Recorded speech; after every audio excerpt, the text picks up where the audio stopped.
many of us would just identify that we're feeling overwhelmed, that we're feeling anxious, we're feeling disconnected, we're feeling maybe numb and or dissociative. Like these are all ways that I've come to understand that we're experiencing too much in our system, but we haven't had the opportunity to actually feel into it, make sense out of it, and discharge it. And so then our system goes into an adaptive state, a protective state. And the way in which it protects itself is by creating some kind of spaciousness from what it is that we're feeling. And the ways in which we can do that, right, is pop out, which is a form of dissociation, which can show up as feeling numb, feeling ungrounded, feeling like you're floating in the world, not feeling at all, right? So there's the like, oh, I feel so calm, but you're not actually embodied. What else would be indicators of that? Sometimes that can show up in our habits. So, those addictive habits could be through substance use, whatever the substance is, right? It could be through food. It could be through scrolling, right? That's another way in which we dissociate. So we're looking at our patterns and we're looking at our state. And those are warning signs, or what I call cues of information, where we can start to gather the information like, something's off balance because I know I'm not in an embodied, grounded state. I'm not resting in my ventral vagal. I'm not resting into my body. I'm not resting into life in this moment. And so those become cues. Other things that we might experience is an increase in anxiety. So we might be experiencing more adrenaline. We might be experiencing overperforming, overproducing. We might experience the pursuit drive, right? We might experience like wanting more stimulation. And so being more reckless or being out there all the time, or, being manic to some degree. And I don't say that in a derogative way, like it's just sort of this rush of energy and we're just like, like the hungry ghost. We might feel that rush of anxiety, and we might feel the physical symptoms of it, like more heart palpitations, more narrow focusing, more of that energy being shunted to all of our limbs, that feeling like we got to like move that energy. And of course, this could cause us to be overproductive as well. All of the things that might show up as what we would call anxious or sympathetic, or that mobilization of energy. But in doing so, we're not actually discharging, right? So it's like doing. It's like that Energizer Bunny, but we're not actually getting the spaciousness that we're looking for, even by doing. So the anxiousness doesn't go away. Things like racing thoughts, right? Or intrusive thoughts, just that sense of like everything is unsettled and you can't quite put your finger on it. So then you're still overproducing, overproductive. And many of us live chronically in those states, whether it's the overproducing Energizer Bunny state, or whether it's the numbing out, dissociating, kind of just like floating through life state.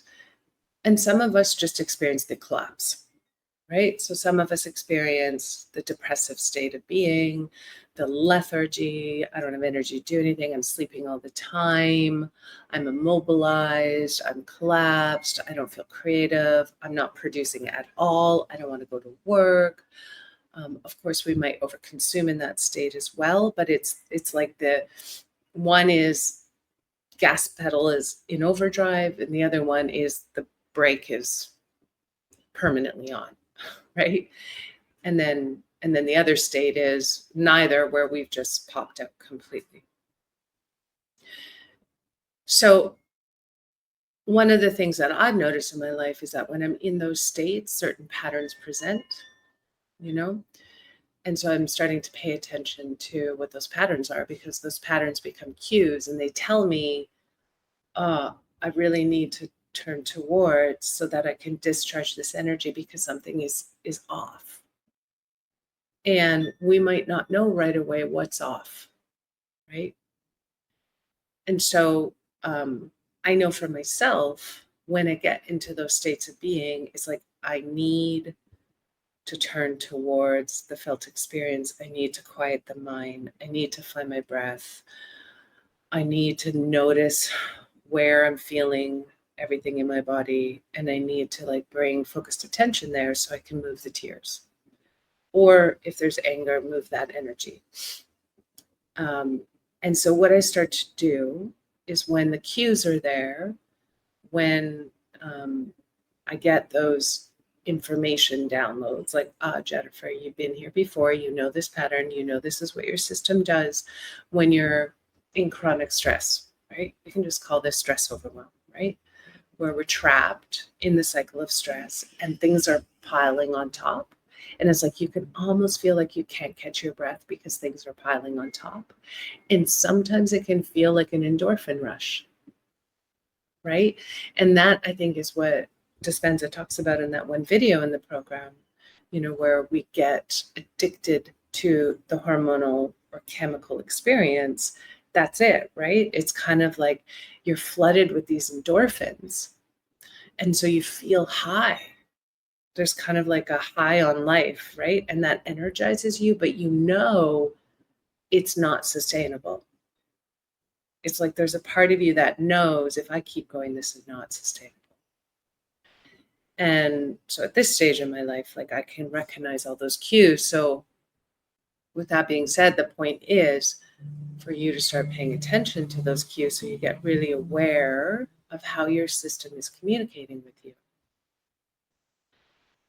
And so I knew there was a lot of things piling on top, and I knew I needed to find my tears. And so, for example, in just taking a walk, I turned towards everything that was happening inside of my internal world, and I started to listen to the stories I was telling myself, right? So what am I hearing myself say? That's kind of how it always starts. What am I hearing myself say? And then scanning. What are all the things that have been happening? This and this and this and this and this and this and this and this and this and this, right? And then you're like, take a deep breath. Okay, no wonder my system is in overdrive. That's a lot. Breathing that in.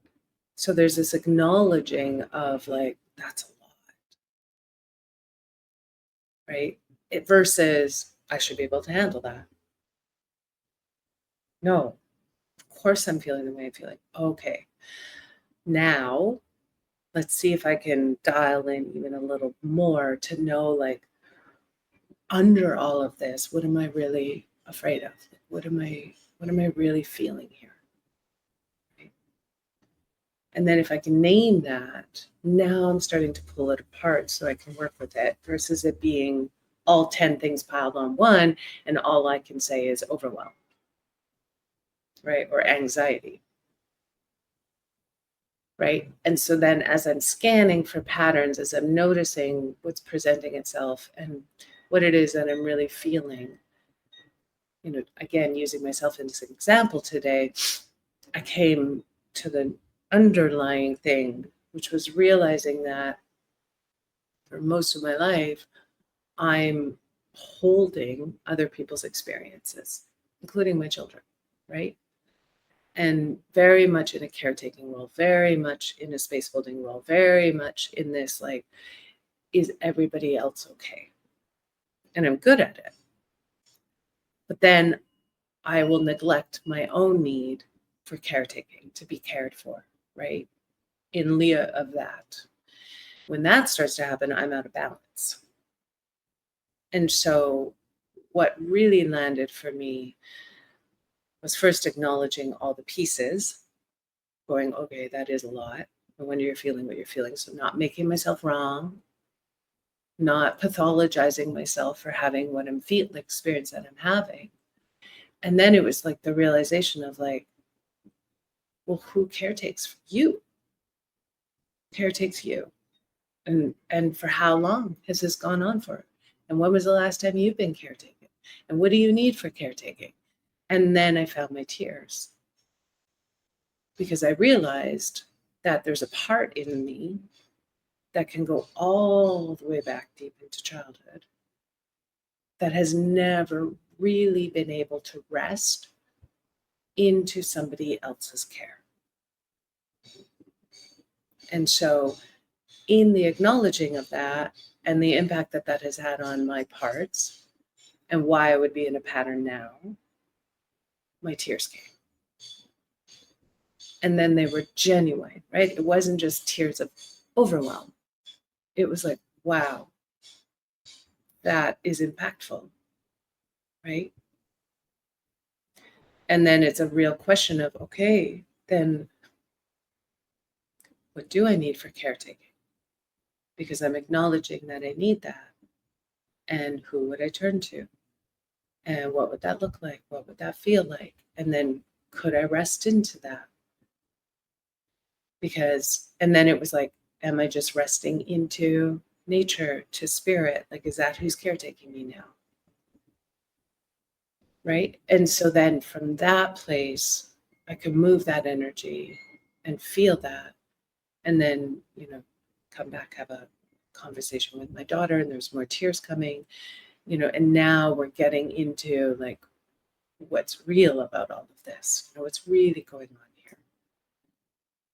And then this was like just before the call. So by the time I get on the call, yeah, I'm exhausted, right? There's this like, oh, I just want to sleep for 1,000 years now, because I feel like I've unburdened something, I've named something, I moved the tears, and now I need to rest after that to kind of like be nourished and receive replenishment in the rest, versus collapse rest, which is not actually restful.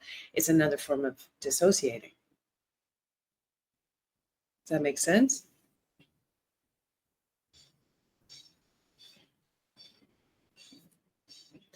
And so many of us are running from that. Right? We're running from landing kind of where I landed. It's very real. It's confronting. And many of us don't know what to do with that information. And many of us don't know how to rest afterwards, right? We don't know the impact that moving our tears of futility will have for us. And so we get to those edges and then we run more. We get to the edge, we run more. So it's like we're running a permanent marathon and we're never resting. And then we wonder why we're suffering with all these different diagnoses.